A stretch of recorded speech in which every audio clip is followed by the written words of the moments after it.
सीताराम सीताराम सीताराम कहिए, जाहि विधि राखे राम ताहि विधि रहिए।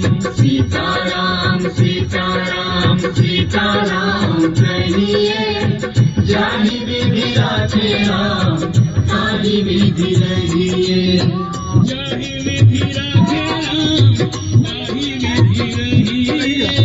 जाहि विधि राखे राम ताहि विधि रहिए।